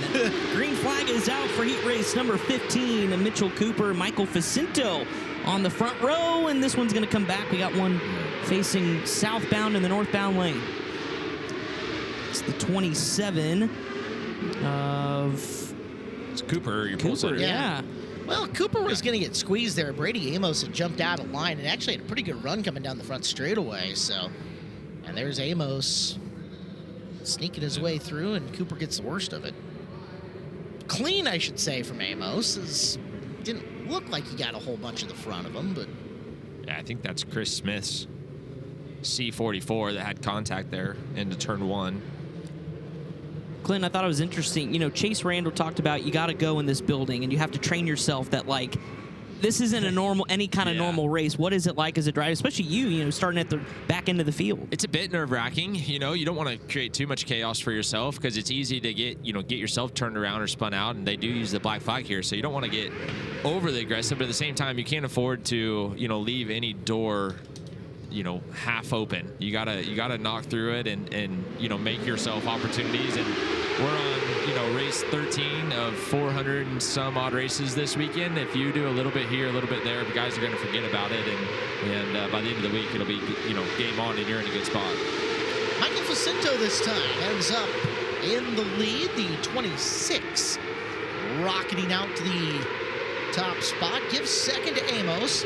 Third battle between Smith and Bartley as they'll go at it. Travis Smith at Parsons, Kansas, and Nolan Bartley started right ahead of him at Hammond, Illinois as they'll go for position. Continuing to look at that battle here. A little farther back, Chris Smith tried to, big upside down in turn 3. Just plugged into the mud. Looks like the 31K of Cody Waldrop, running 9th at the time. Caught that out of the corner of my eye, and it took a little nasty tumble. Take a look at the K1 Race Gear replay. One around, and then, caught the right front. Keep trying to catch the number of that car that he collided with in the corner. Yeah. It's a 32 car. Jason Tessier. Thank you, Brian. Trying to take a look at Waldrop's 31. He's still got the gloves on, the helmet on. It looks like all the bolt-ons complete. There's a lot of mud packed here around the right front shock, but I don't really see much damage for as hard as that roll looked, but they are going to put a hook on the back, try and get a better look here at the rear of this race car. Yeah, I could see when they picked it up that the axle just dropped down, so it must be something on that left rear shock or the torsion with that car going down, so they're going to tow it to the work area. Thank you, Brian. So Michael Facinto continues to lead, the 2-time shootout winner. Blake Anderson, you're back at the top of the ramp. Who do you have? Thank you, Chris. Got Kyle Hooper here, and Kyle, you're thinking about things out there. Holding off Logan Seavey, how much is that in your mind with a couple of laps to go? Are you able to see the board, watch the board? Did it dictate where you went? I mean, I was watching the board a good amount. I was just trying to see. I mean, I didn't feel like I was getting pressure or anything. I didn't hear nobody, so I thought I was in the clear. Just being cautious there in the last lap probably saves the weekend, though. Congratulations, 100 points should be good enough to get you into qualifier. Yes, sir, thank you. Guys, Kyle Hooper picks up a heat race win. Thank you, Blake. Back to live action and back to the battle for second as Brady Amos has company to the inside. That was Noah Bartley battling here. A couple of cars, now a 3-way battle as Bartley kind of gets a little bit crossed up had to check up a little bit. Ramus coming off the corner, who didn't get the drive he was looking for, and to the inside goes Smith, looking for that position again. Travis Smith pushing Nolan Bartley all around this racetrack. Just has not found the combination to get by him. Look at that. We have got gone one out of the park. Swing and a drive into deep right field. Wow. And up and over goes Tessier as he got through the fencing and onto the outside of the track, right in front of where our corner one camera is going to be. Safety crews scrambling to check on Jason.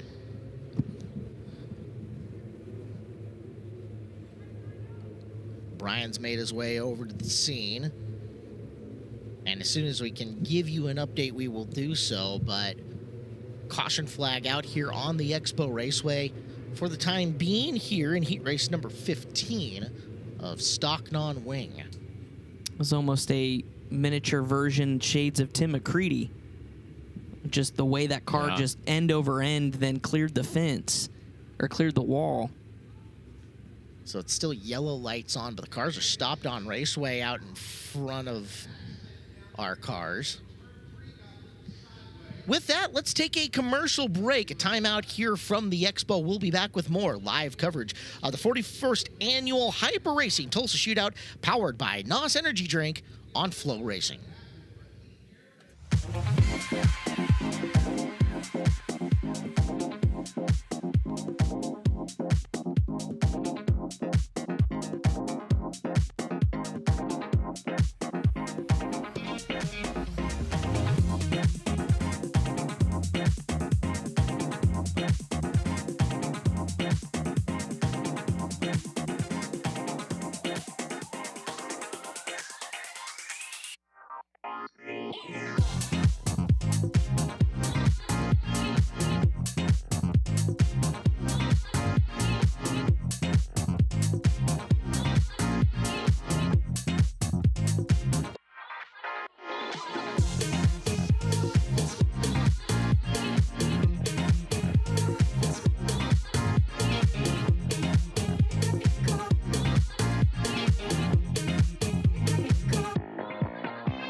Well, good news here from the Expo. Jason Tessier climbed out of the race car, and, well, did the car end up in a garbage can? What in the heck? way. No.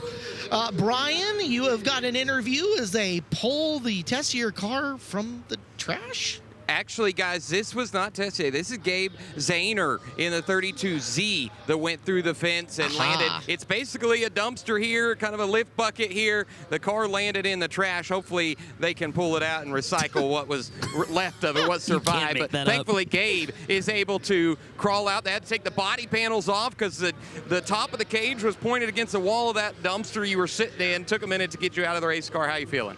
I'm feeling good. I mean, I didn't even know I went that high. I saw I was going to go run the high side, and the next thing I know, I'm flipping, and I'm sitting on my side. So I'm just glad I'm okay. And I don't know about my car, but that can be fixed. I can't, so. Tell me, when you come to a stop and you're sitting there and officials get to you immediately, what do you hear, what's said, and what are you thinking? I don't really hear nothing. I'm just like, oh, shit, and I'm in the air, and then I guess I come out, and I'm in a dumpster, so I guess it works out good, I guess. Glad my uncle's not too mad at me, but can't replace me. You can replace the car. All right, we're going to let you get back to work on it. Sorry about your luck, but definitely a good highlight and a good story to tell. Thank you, thank you. Gabe Zahner in the 32Z. Well, he can throw that heat race in the trash. Here we go. Here's the replay, guys. The K1 Race Gear replay. Man. Oh, pogo stick and through. That's insane. Well, courtesy to the catch fence for just kind of easing him down into the trash can.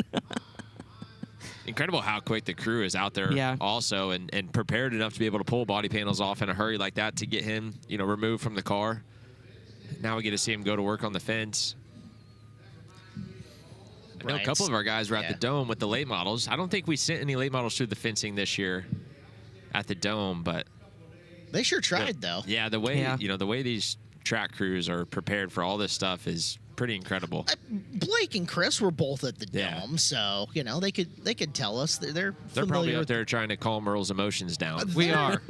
Earl is very emotional this morning, but no cars through the fence at the Dome this year, so that was a good thing. Anybody should be emotional, it's Blake. Here he is missing his dog's first birthday. Turns 1 tomorrow. I'm somewhat of emotional right now, guys, because last night, we have a tradition of all getting together and going out to a local Irish pub called Kilkenny's in downtown Tulsa. And all of us that are allowed to go out. Yeah, true. Very true. He doesn't have a bike either. He's laughing. Anyway, we're all getting these Irish tradition meals for dinner, and there's always has to be a very simple person, and that is the king of Simple Green, Clinton Boyles himself, orders chicken fingers last night. Just tendies. Simple kind of guy. Chicken what can I tendies. say? Yeah, with honey mustard, by the way, if anybody wants to know. There's nothing wrong with that. No. I mean, they were Irish chicken tendies. It's fine. What did you have, Earl? I was waiting for this. Earl wouldn't deserve it. I was bangers and mash. So we'll tell any of our Irish race fans out there. They know it's a tradition. Bangers and mash all the way. We'll tell the non-Irish listeners what that is. It's bangers and mash here, Anderson. Bangers and mash. It sure didn't look like what you might think bangers and mash look like. Open red situation here. You don't have that a lot. we don't have that a lot here at the Expo. Open red rules went through that at the drivers' meeting this morning. You can make any changes outside of changing a tire. So these guys could do whatever they wanted to. Interesting to see who's going to take a swing at it with 3 laps to go. I imagine if you're Facinto, it's been pretty easy cruising since that first lap. No reason to really reinvent the wheel. Yeah. I mean, a guy with his experience in this building, you just, go finish the job at this point. Your crew's out there going to let you know, hey, you had a sizable gap, over 1 second, and he's going to go do a good job. And another kid that's going to do a good job this week is Brexton Bush. Looks focused in. He's going to be busy, that's for sure. I think 5 classes. Wow. Yeah. Well, and there's the teaser that many of you are going to be tuned in for tomorrow, Wednesday. It'll be Brexton versus Dad Kyle. This will probably be the, I'm guessing, like the 8th or 9th installment between Bandolier or Legends cars and Micros, but on the biggest stage of them all here at the Tulsa Shootout. Too? I mean, out of hundreds of heat races that we're going to run over, today and tomorrow. What do we end up at, 295 for entries for Winged Outlaw, something like that? Just shy of 300. Yeah, so of 295 drivers, and they end up in the same heat race.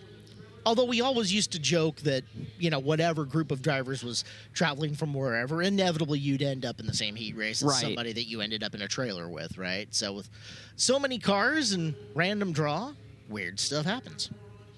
We'll get that tomorrow afternoon. Speaking of... tomorrow afternoon, we got a whole lot more coverage coming up. We're going to take a time out right now. We're back with more Open Red situation currently here at the Expo Raceway on our live coverage of the 41st Annual Hyper Racing Tulsa Shootout, powered by NOS Energy Drink here on FloRacing.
Welcome back. It is the Hyper Racing Tulsa Shootout powered by NOS Energy Drink here on FloRacing. Caleb Hart, Chris Wilner, and Clinton Boyles in the booth with you.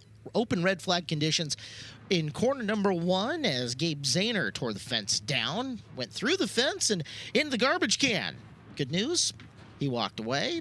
Car has gotten out, and we need to check in with one of our fantastic pit reporters, a Joe's Racing Products pit report. Blake Anderson, who you got? I got a guy that we see a lot, Caleb Hart. Colin Mackey, Deming Speedway track champion. Big year ahead for you at Skagit Speedway. Colin, first off, beautiful Joe's Racing Products car guy that's up in our neck of the woods. How's it feel to be down here in Tulsa? Feels great. Awesome to have the privilege of Joe's put me in one of his beautiful house cars. This thing has been working great, and feel confident going into this heat race here. So yeah, I'm excited to get moving. What a year for you this year up at Deming Speedway. How much fun was that to get to run there Fridays and Saturdays at Skagit? Yeah, that was really fun. It was a busy schedule, very chaotic. Running one of the first Joe's chassis in the nation out there, and ended up picking up like 11 out of 21 wins in a track championship, and to had a really good year out there. And then moving into the 410 and 360 ranks at Skagit Speedway, kind of on a part-time basis this last year.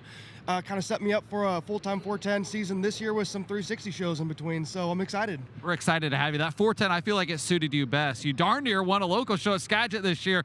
It's this close. How heartbreaking was that? But you got to feel good to have that speed. Yeah, that definitely gave me a lot of confidence. Knowing that we lost that race in the pit area on fuel, it just kind of made me more hungry to get out there and be aggressive and make better decisions, try to make sure that the car's ready to go. But I think we've got a really good package with the 410s with the DeBoer & Sons Racing, and I think going into this next year with the equipment we're going to have, I think we're going to be really good. Well, Caleb Hart knows just how talented Colin Mackey is. He sees him race about 100 times throughout the summer. Earl Hoon Jr., who you got over there? I got Ashton Torgerson over here declaring a couple months ago that he's going to be running for Rookie of the Year honors with the World of Outlaw Sprint Cars. And Ashton, I want to know from you, what's more nerve-wracking this time of year, getting mentally prepared for your first time on tour with the World of Outlaws or getting ready for this week? Yeah, no, they're both pretty nerve-wracking. You know, here in staging, watching the races and waiting, and you got that feeling in your stomach that, you know, you're a little nervous. You know, no matter where you're starting, up front or in back. Like if you're in back, you got to go. If you're up front, you got to win. So right now I'm starting 4th in this first one, so a little nervous now, but really just gonna, you know, do what I do and put my race together. But you know, also like you said, thinking of the World of Outlaws next year. All year long, I've been thinking about that and getting ready for it. So that's a big factor to get ready for. But I'm excited and see what we can do. Unfortunately, we lost a big mentor to you this year, Bobby Allen, fortunately passing away after the Williams Grove National Open. I mean, you're having a throwback paint scheme to honor Bobby here this week. I am, yeah. I'm super happy with how that car turned out. And, you know, Bobby is, you know, probably the best guy in racing, honestly, I would say. And, you know, he's super fun, super cool. He did a lot for me. He gave me that opportunity to drive the 410 sprint car. And him and Jacob, you know, they treat me so good. And, you know, super unfortunate to have him pass, but I know he's up there watching us right now, and I got that car over there for him. So hopefully we can win in that car and honor him good. And I know I got Jacob watching back home, so got to say hi to Jacob and, you know, see what happens. Guys, what a breakout season Ashton Torgerson had in a 410 sprint car. Remember, his first 410 win came at the Baps Motor Speedway earlier this year. Thank you, Earl. Well, another look over in the corner. It's from our turn 1 shot. Gazing on down as they're close. So if you haven't seen it, take a look at this. There's the pogo stick up over through the fence. There's another look at it. Again, the velocity and the vertical, the height on the flip just to get him out of the ballpark there, pretty incredible. Comes down and, well, right into the trash can. I still can't believe that. Here it is being extricated out of the recycle bin. I mean, if that's not like the background on his cell phone for the rest of his life, something's wrong, right? Came to the Tulsa Shootout and all I got was this screen grab. Yeah. It'll be on the highlight reel for this year's shootout for a long, long time, that's for sure. Unfortunately, not a highlight for Gabe, but at least he's out and okay, and looks like they're doing pretty good job on this mending of the fence. Look at right. I don't even know how do you describe that. Well, got a lot of guys who have fixed a lot of fences here at the Tulsa Shootout. That's good news. Matt Ward down on the other side of the fence directing traffic, saying, okay, we need to clip here, zip tie here, cable there. And heck, as you're starting to see some people walk away, I think they're just about finished with it. Cars on the backstretch, they all got their helmets on.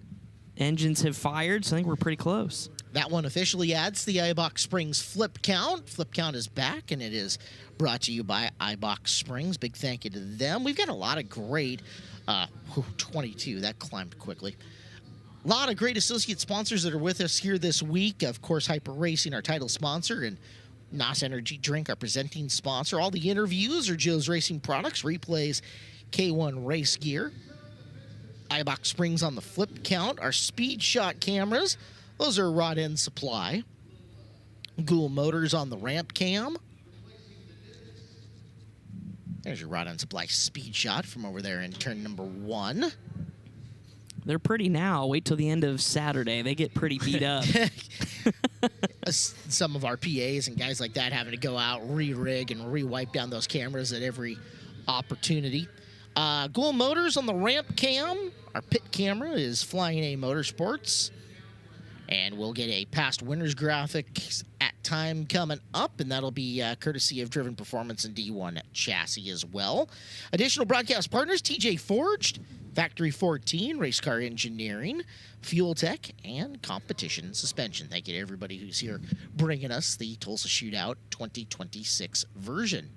Clinton, you spent a lot of time at Factory 14 here in the last little bit of time. Cool place they got going there. Man, Beautiful phenomenal showroom. facility. Yeah, if you guys are ever in Tulsa and haven't made your way out to the Factory 14 shop, you definitely should. What the Hollands have done over there is pretty remarkable as far as sprint car parts shops go. I know I've never been out to Joe's up in your area, but yeah, for here in the Midwest, I'd say Factory 14's got a top-notch place. I toured their facility 2 years ago. Beautiful, beautiful showroom that they've got going on there. They've done good work, and that's going to be an interesting storyline as we get further into the week. Brian hit it on the top of the show, but just the explosion of manufacturers and people building cars and parts for this. He hit on Colin up there with the Joe's chassis, and obviously I know lots about that. We'll talk about that when it comes time appropriate, but Factory 14 splitting the ranks from Driven and going to do their own thing with the Link chassis and Tim Lynch. It's been big talk behind the scenes in the business and out in front of the business a lot, and I'm sure we'll see that come to a head a lot later on and at times during the show today. Michael Facinto, he's part of the D1 crew. Followed up by another D1 driver in Brady Amos, 1 and 2 down the back straightaway with 3 laps to go. Finally back underway. This is stock non-wing heat race number 15. As we're just 2 laps left, and looks like everybody kind of hit the mark for what they were doing, as no positions change after the green flag again after the long open red. Yeah, you had about a 25-minute break, too, to get your mind reset and get back after it, but everybody seems to be minding their P's and Q's. Off of 4, Michael Facinto going to pick up this heat race win. Brady Amos in second, Nola Bartley in third, Travis Smith and Chris Smith rounding out the top 5. 105 for Facinto there. Amos third to second. As ramp cam action, Ghoul Motors. Earl said guys are getting a little emotional, but we haven't seen it play off yet. If it does, we'll get to it. We'll cover it. Here is our 16th heat race of the day. Joey Robinson and Michael D. Brianna Snyder and William Davis. Frank Flood making his first appearance right next to Haley Constance. Brayton Williams and Logan Hoskins, Cale Drake, and the Grinch, Travis Sullivan, making up the 10 cars in this one. Flood will draw the headlines from the inside of row number 3. Eyes on Cale Drake from the back row as well. Sullivan always fast. Constance in one of the Joe's house cars. Not much non-wing experience, though. Whoa. Careful. Although that's a way to get a free spot. No green lights. I don't think Terry was too happy with that one. That was mumbo jumbo since they entered turn 3, and Terry wasting no time. Can adjust the lineup here with the penalty. May not always show on his face, but you'll see the demeanor change. Oh, that's why. 95. Issue for the William Davis machine. Yeah, front end knocked out of that thing. Well, there was a lot of contact going into 3. Even nothing. And again, the way that your scoring has gone, that was the initial green, so your starting lineup has now been locked in as far as where your position is going to be. I think for there's position chains locked gauged. up, and they don't even realize that. They went to pull them away, and the rear tires were not turning. Well, while we have a second, we'll check in up top with Chris Moore. Yeah, thank you, Caleb. Got the winner of that last heat race, Michael Facento. Michael, how hard is it to reset after that long of a delay there in the middle of your heat race? No, it's hard. Everyone, in the driven camp was telling me I was good out front. So those last 3 laps, I just kind of drove 80% just to make sure to get it to the finish line. But I'm glad that guy's okay. That's a pretty scary deal there. But I can't thank Kurt and Brad with KJM Motorsports. They built a brand new race car, Gen 4, to get me here, and it's pretty dialed right there. So hopefully we can have a good week all the way through. All right, good luck. Thank you. There you go, Michael Facento, winner of that last heat, guys. I like the blue threads. Those look good. Jacob and Darren and the guys at K1 put together a snappy-looking piece there. How's your suit? Looks good. I love my suit. Yeah, K1. The K1 guys killed it with the NOS Energy Drink colors, and yeah, it's got to be right up there with my favorite suits I've ever had. Back underway with Hot Rod. Joey Robinson leading the field into 1 and 2 in this 16th heat race for stock non-wing. Going to start to duke it out here for the 3rd position. Here comes Frank Flood, wasting no time through the middle. And he's going to look for 2nd here. Oh, a little contact and into the wall and upside down. Michael D. Things just went bad to worse. D was high, wide, and handsome through 3 and 4 the corner before also, and didn't fare so well in 1 and 2. Well, here we go on the K1 Race Gear replay, and you will see exactly why. D up high, here's Flood down low, and... Oh. You can see it coming. Frankie Flood dropping dimes already with the assist in turn number 1. Short slider for sure, but D knew he was there from the exit of turn 4. He did have a chance to break, and yeah, sometimes you got to just maybe not put yourself in a really bad spot like that.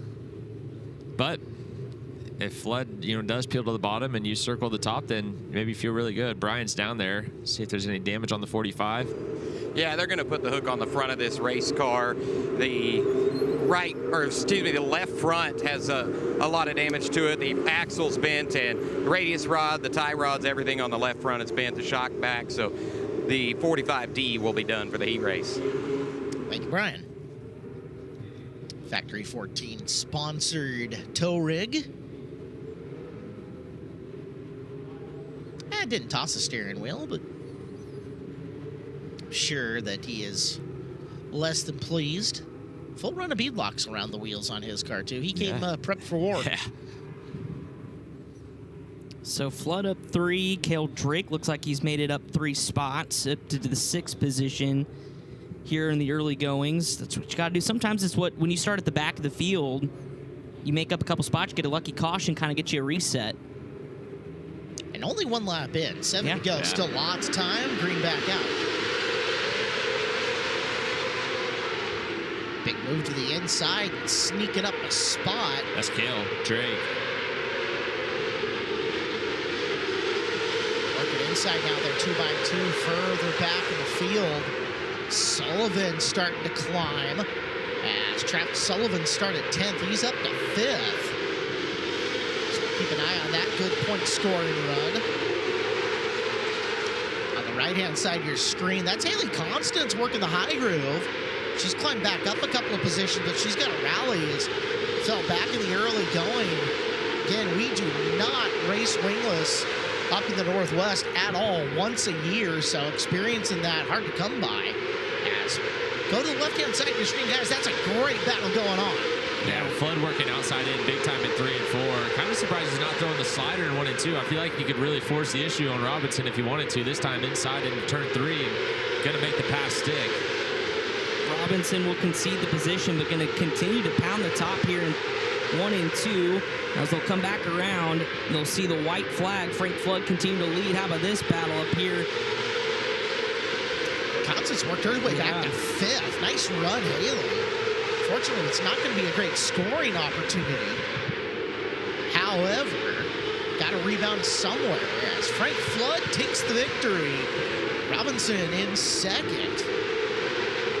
Give 3rd to Cale Drake, and for Cale Drake, that's 9-3.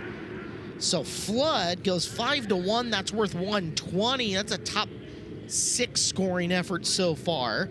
And 9-3 for Drake is worth 116.